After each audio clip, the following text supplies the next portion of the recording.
পরোটা হোক বা ডাল ভাত, দুটোর সাথেই এই মিক্স আচার দারুণ লাগে। তো চলো আজ এই মিক্স আচারের রেসিপিটা তোমাদের সাথে শেয়ার করে নিই। প্রথমে এখানে আমি আম, গাজর, কাঁচা লঙ্কা, আদা ভালো করে ধুয়ে কেটে নিয়েছি।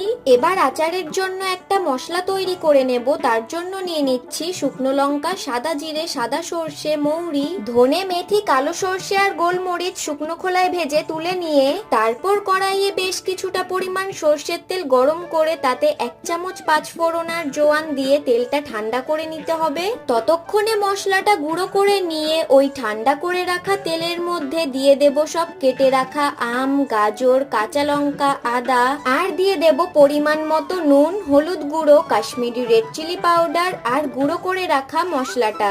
এবার ভালো করে মিশিয়ে নিয়ে পরিষ্কার কাচের বয়ামের মধ্যে ভরে 6 থেকে 7 দিন রোদে দিলেই তৈরি হয়ে যাবে টেস্টি মিক্স আচার।